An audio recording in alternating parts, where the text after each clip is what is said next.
Bapak Uskup Blasius, para romo, bruder, suster, Bapak Ibu dan saudara-saudariku yang terkasih, baik yang ada di Kapel Santo Paulus Kendungan ini, Seminari Kendungan, maupun yang mengikuti dari tempat masing-masing. Selamat pagi berkah dalem. Bagaimana kabarnya? Baik, semua sehat? Sehat ya. Semua bahagia hari ini? Bahagia. Para calon diakon bahagia?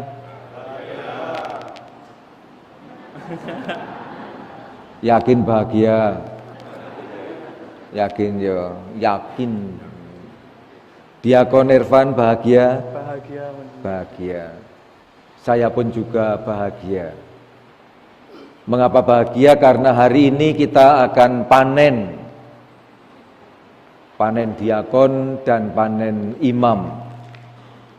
Dengan tabisan nanti kita akan memiliki tambahan 11 diakon, 6 untuk Keuskupan Agung Semarang, 2 untuk Purwokerto, 1 untuk MSF, dan 2 untuk SSCC. Dan sekaligus akan ada seorang yang menjadi imam baru di Keuskupan Agung Semarang ini. Ini sukacita yang luar biasa bagi kita, khususnya bagi saya. Mengingat dalam waktu beberapa tahun terakhir ini, tabisan diakon dan imam di Keuskupan Agung Semarang ini sangat sedikit, tidak sebanyak ini. 2, berapa lagi? 2 lagi, 2 lagi, berapa lagi? Sekarang 1. Menurun ya kan? Menurun. Namun dalam tahun ini kita berharap akan ada tabisan banyak. Sudah dicicil 1 hari ini. Cicil 1, ya kan? Lumayan nyicil ya kan? Nah, lalu nanti pada bulan Agustus rencananya kalau jadi akan ada tabisan imam. Maka kita berdoa mudah-mudahan ke-6 diakon nanti ditabiskan bersama 1 diakon yang sekarang sedang studi di Roma, Frater Dictus. Sehingga kalau semua dikehendaki Tuhan ada 7. Lumayan ya, panen besar, panen besar. Ini sukacita yang membuat saya senang. Sehingga kalau nanti ada mutasi itu gampang lengatur. Nah, ada begitu banyak yang akan tabiskan, ada 12, 1 imam dan 11 diakon.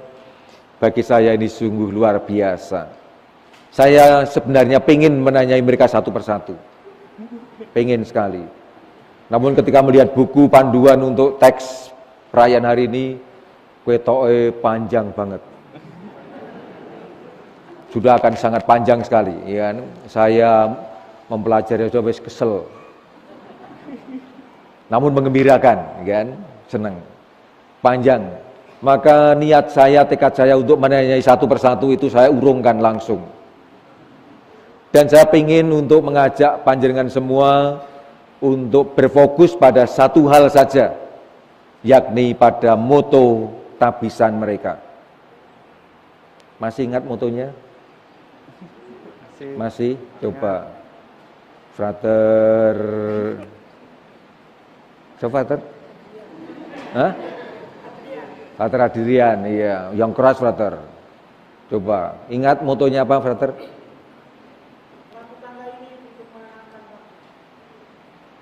Lakukanlah ini untuk mengenangkan daku. Betul itu ya? Betul ya? Iya. Diambil dari mana ini ya?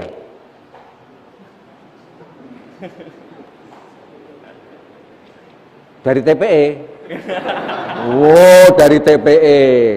Yang biasa misa langsung tahu dari TPE. Apakah itu diambil dari Lukas bab 22 ayat 19? Iya ya, persis sama? Persis sama. Aku yakin. Aku nggak yakin. Saya mencoba untuk melihat teksnya, ternyata berbeda sekali. Ini tak kutipkan ya. Memang motonya lakukanlah ini untuk mengenangkan daku dari Lukas 22:19. Namun kalau kita melihat teks aslinya dari Lukas itu adalah ini. Lalu ia mengambil roti, mengucap syukur, memecahkannya dan memberikannya kepada mereka, katanya, inilah tubuhku yang diserahkan bagi kamu. Perbuatlah ini menjadi peringatan akan daku. Beda ya? Beda ya? Beda sekali. Namun isinya beda. Iya. Kalau kita melihat nanti penjelasan dari teman-teman kita yang akan tapiskan ini dalam buku kenangan, sudah punya semua buku kenangannya? Belum, nanti bisa dilihat di sana. Memang Lukas menjadi inspirasi bagi moto ini. Jadi tidak persis diambil, namun diinspirasikan dari Lukas bab 22 ayat 19. Dan nanti disimbolisasikan dengan sangat bagus sekali dalam burung merpati. Burung merpati, kan dikatakan sayapnya 22 helai. Berarti sayapnya berapa ini? 22 sayap. Mestinya 22 helai bulu, ya kan? Nah, ini sayapnya ada 22, nanti dihitung sendiri ya. Saya coba menghitung susah sekali karena kecil-kecil. Kemudian ekornya ada 19 helai bulu ekor. Nanti dihitung sendiri. Semua penjelasan mengenai logo ini nanti bisa panjenengan persani di buku kenangan. Bagus sekali refleksinya. Namun saya ingin mengajak Anda semua untuk melihat lebih jauh lagi mengenai moto ini.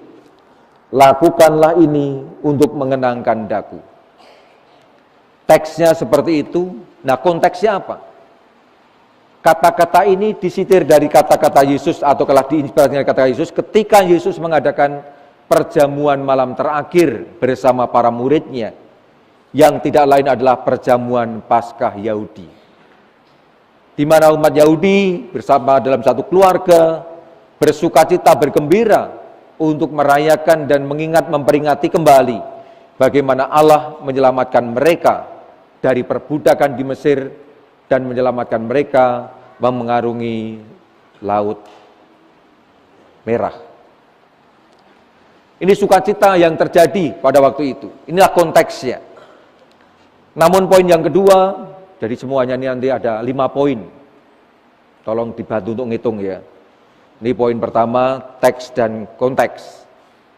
Nah, konteksnya itu ya, perjamuan malam terakhir, perjamuan Paskah Yahudi. Namun yang kedua adalah bahwa Yesus mencoba untuk memberi makna yang baru. Bukan anak domba, bukan wedus yang disembelih, yang kemudian dijadikan dimasak, kemudian dijadikan pesta bagi mereka.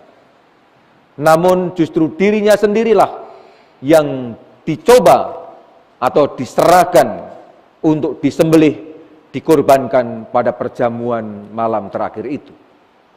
Dan itu semua diungkapkan secara simbolis ketika Yesus mengambil roti, kemudian memecah-mecahkannya. Kata memecah-mecahkan mempunyai makna yang sangat mendalam sekali dalam hal ini.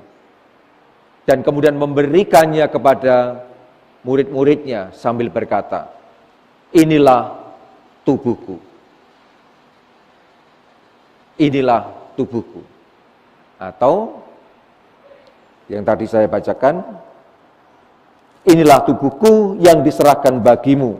Perbuatlah ini menjadi peringatan akan daku. Yesus memberi makna yang baru. Bukan anak domba biasa yang disembelih dan dikorbankan, namun dirinya sendirilah yang dipersembahkan, yang diserahkan, yang disembelih, dikorbankan, dan kemudian disantap.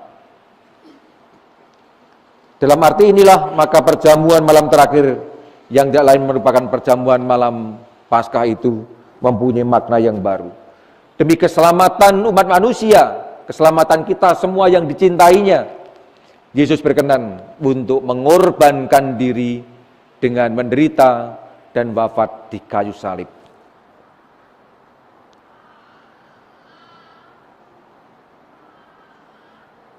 pemecahan roti, dan penyerahan kepada para murid sambil berkata, inilah tubuhku, mengungkapkan penyerahan diri Yesus untuk kita semua.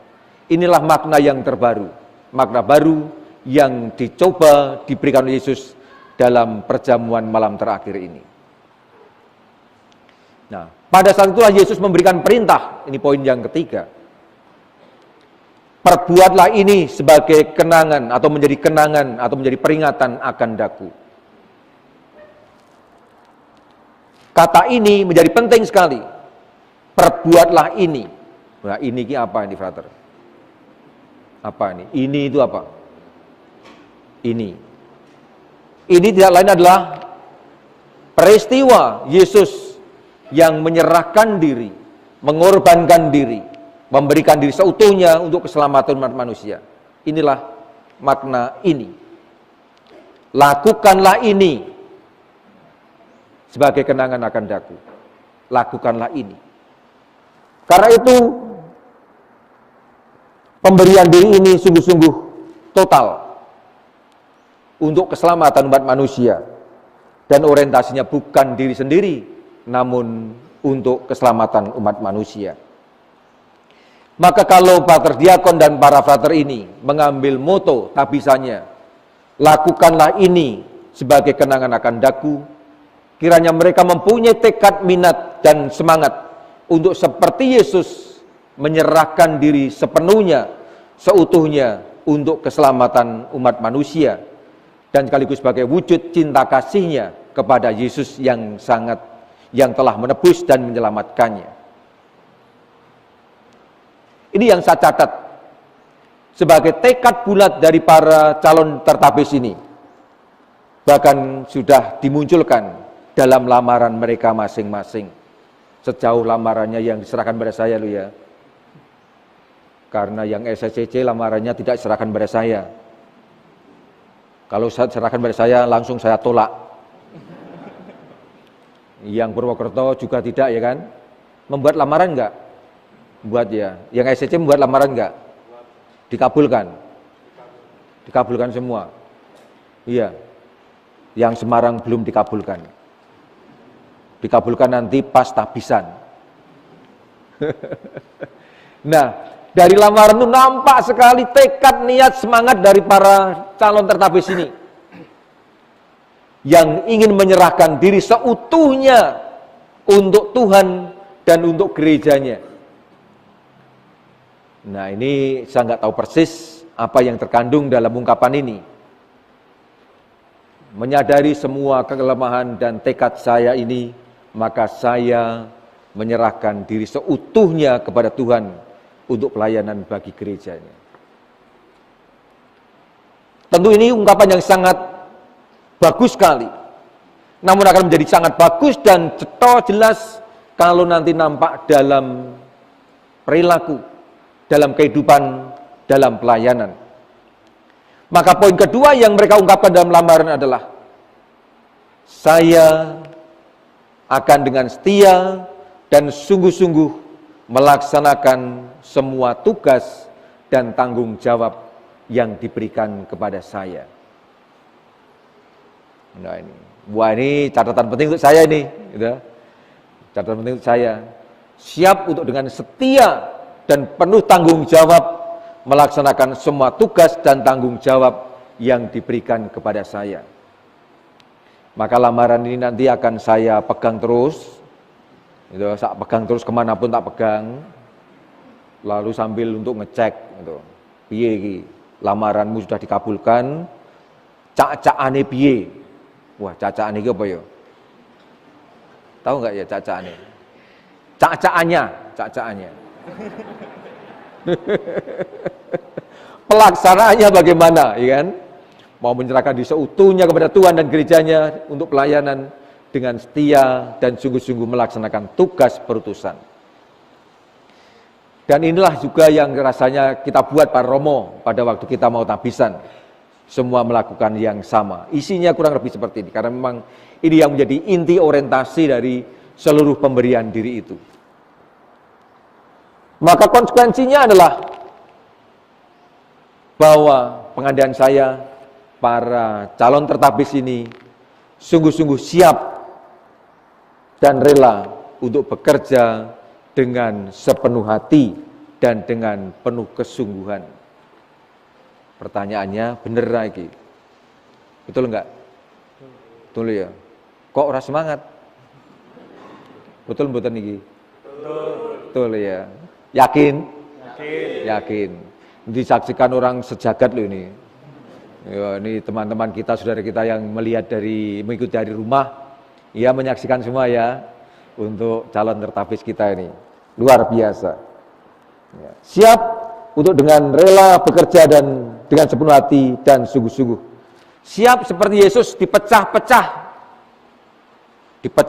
diremuk untuk kemudian dibagikan. Maka di sana saya menangkap ada tekad, semangat, dan kemauan, kerelaan untuk memberikan diri, bahkan sampai mengalami penderitaan, kesusahan, nek perlu nganti mati untuk pelayanan. Ini yang saya tangkap. Betul ya? Betul. Sampai mati. Siap dipecah-pecah? Siap. Dikepuk? Siap. Diremuk? Siap. Wah. Silahkan nanti umat mengambil palu untuk ngeremuk mereka ya. Mereka sudah siap untuk diremuk kan. Tentu pemecahan ini semua terkait dengan bagaimana kita melaksanakan tugas tanggung jawab kita sebagai seorang diakon dan sebagai seorang imam, yang tidak lain seperti Injil bacaan hari ini adalah untuk menjadi saksi kebangkitan Tuhan. Dan itu kita wujudkan dalam berbagai macam bentuk pelaksanaan tugas harian kita sebagai diakon, sebagai imam.